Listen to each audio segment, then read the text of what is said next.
जी जी जी, वो बड़ी लंबी हिस्ट्री। अच्छा, मैं उसमें जानना चाहूँगा कि पीटीवी के ऊपर ख़ास तौर पे उसकी बात कर लेते हैं। आप जब आए तो आपने एक नई इनोवेशन दी।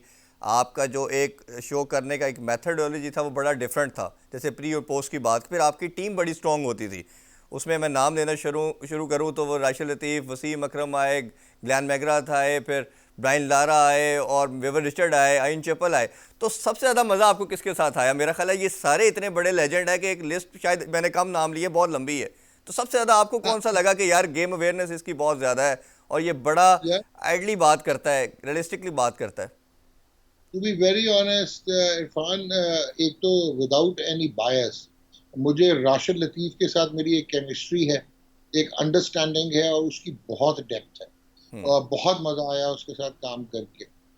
वसीम अकरम का स्टेचर जरूर है, लेकिन जो क्रिकेटिंग वो आप कह सकते हैं नॉवेस और नो हाउ, वो मैंने राशिद से बड़ी सीखी। ठीक। फिर जो आपने पूछा फॉरेन प्लेयर्स में देखें, ब्रायन लारा की फोरकास्टिंग बहुत अच्छी थी, हम्म। लेकिन जो इम्पैक्ट और जो नॉलेज आपको देते हैं ना, कौन आप समझें कि वो पीएचडी का इंस्टीट्यूट है, वो है इयन चैपल और विवियन रिचर्ड्स। वाह। इयन चैपल बात करते थे क्रिकेट पे, और विवियन रिचर्ड्स बात करते थे कल्चरल डाइवर्सिटी पे हम्म। और वेस्ट इंडियन एथोस पे और वर्क एथिक्स पे, वर्क मोरालिटी पे। और यार मतलब, और इतने मतलब ह्यूमिलिटी स्ट्रिकन, इतने हम्बल। और आप मैंने मतलब मैं लिटरली ब्रेक में सीखता था इयन चैपल से। राइट। मैं कहता था if you could tell me and guide me how should I ask you the question, उसने मुझे बताया be brief, never lose your style, because that is the connect between you and the hmm. Message, the way you do it, it's unconventional but it works. तो वो वाह। इस तरह सिखाते रहे। तो ऑन जॉब ट्रेनिंग भी हुई, तो आई हम्म। थिंक कि बला का मजा क्या आया। बात और है जी। मतलब हम डीन लोगों ने जोन्स, एज ए व्यूअर यानी जितना। डीन जोन्स, जी सर, वो यार उनमें उनमें भी बड़ी एबिलिटी थी। वो नो भी डाउट। एक बहुत पॉजिटिव इम्पैक्ट थे व्हेन ऑन स्क्रीन। सर हमने बहुत कुछ सीखा आप लोगों को देख के, और शायद आज जो कुछ कर रहे हैं वो आप लोगों का देखा हुआ ही कर रहे हैं। अच्छा, मैं क्रिकेट पे बात करने से पहले थोड़ा सा एक आपका डिस्कशन करना चाहूँगा। कपल ऑफ ईयर बैक आपको एक बड़ी सीरियस डिजीज़ होगी, प्रॉब्ली कैंसर हो गया। आपके ट्वीट्स मैं ग्रेजुअली देखता रहता था। एक तो वो बताइए कितना बड़ा एक लाइफ के अंदर मोमेंट थी, एक इतनी सीरियस डिजीज़ का होना और उसके अंदर फाइट करना। और मैं आपके ट्वीट के अंदर आपकी पॉजिटिवनेस देखता रहता था कि आपने कभी होप नहीं छोड़ी, बड़ा पॉजिटिव एनर्जेटिक रहे। वो एक अपने व्यूवर से ज़रूर शेयर करें कि वो किस तरह का एक मोमेंट आई लाइफ में और कैसे आपने फाइट करके जीता उसको। यार इरफान, आपने बड़ा ही अच्छा सवाल किया। मैं शायद बहुत ओपन बात करता हूँ। जब बहुत सारी सक्सेस आपके पास आती है ना, तो आप बहुत इर्द गिर्द की चीजों को नजरअंदाज करने लग जी। जाते हो।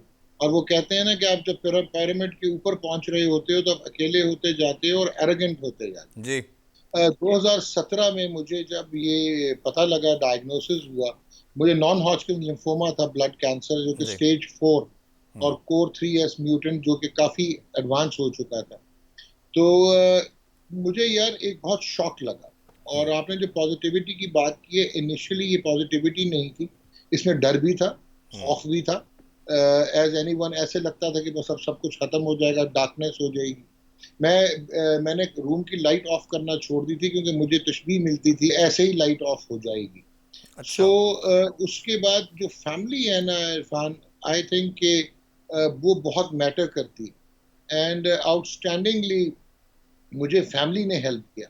हम्म। और मेरे दोस्त अहबाब ने, और फिर मेरे जो वर्क प्लेस पे लोग थे, उन्होंने बहुत हेल्प किया। हम्म। और आपको मैं यहाँ तक बताऊंगा आपके नाजरीन को कि मेरे दोनों कीमोथेरेपीज जो हैं, दे डिडंट वर्क।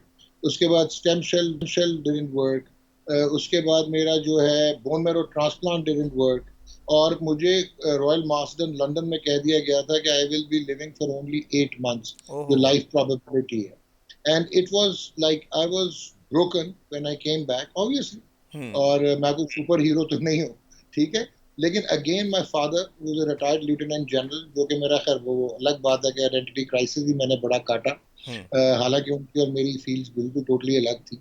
उन्होंने मुझे फिर बड़ा पिकअप किया। और फिर मुझे एक अपॉर्चुनिटी मिली यूएस में कि एक एक्सपेरिमेंटल ट्रीटमेंट था, genetically engineered stem cell transplant.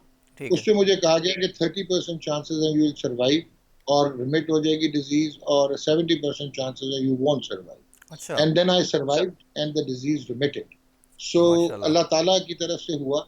और मैं आपको बता दूं कि यार, जितना मैंने इन 3 साढ़े 3 साल में देखा है, जिंदगी को करीब से और मौत सामने नजर आती थी, तो मुझे पता लगा कि यार मैं तो बहुत छोटा इंसान था और बहुत ही जो अपने आप को बड़ा ताकतवर समझ रहा था, कुछ भी नहीं, महीन से आप होते हैं। हम्म। सो आई थिंक कि it was a lesson for me in life, और मुझे कोई इबाहम नहीं है ये कमिट करते हुए कि शायद मुश्किल बहुत था, हम्म। और इसको फाइट किया पॉजिटिविटी के साथ।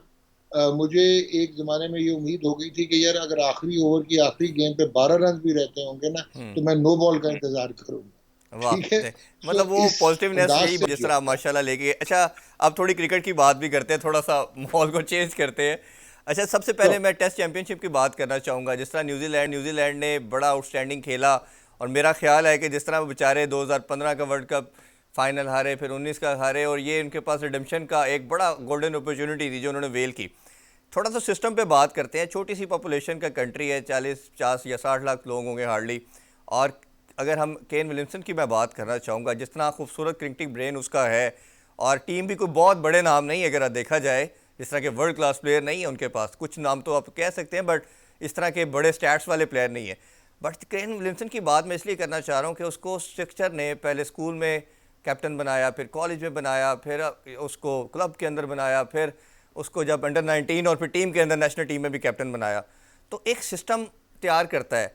पाकिस्तान क्या करता है अनफॉर्चुनेटली, एशियन कल्चर क्या करता है कि एक सीरीज़ खिलाई, सरफराज ने 2 सीरीज़ हारी, बाहर कढ़ो, अगला ले आओ, उसको रखा।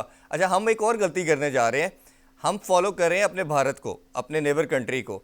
अच्छा जी, जो बेस्ट बैट्समैन है उसको कैप्टन लगा दे।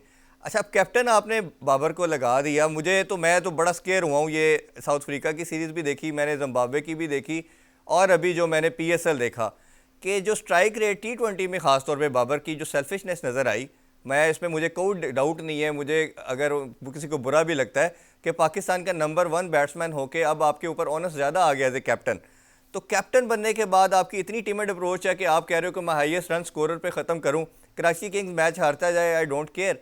एक तो विलियमसन का बताइए, इस टेस्ट चैंपियनशिप कितनी इंपॉर्टेंट थी, और उसको रिलेट करके पाकिस्तान की तरफ भी ले आए सर।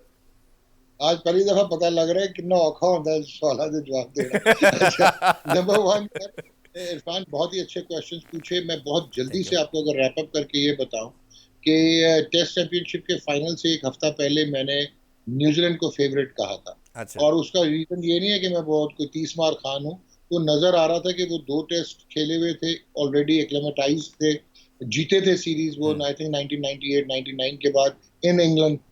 उसके अलावा उनके जो बॉलिंग अटैक था, जो कि फास्ट बॉलिंग डेप्थ है, जो कि Tim Southee, Trent Boult, Neil Wagner जो है, और ऑफ कोर्स काइल जेमिसन, तो वो एक वैरायटी थी। और फिर साउथहैम्पटन में जो इंडिया ने इंश्योर किया कि जी साउथहैम्पटन में टेस्ट मैच होना चाहिए बिकॉज ऑफ द कोविड जो हम्म। इश्यूज हैं पेंडेमिक के, तो वो जब वहां पे शिफ्ट हुआ तो वो definitely it belong to New Zealand.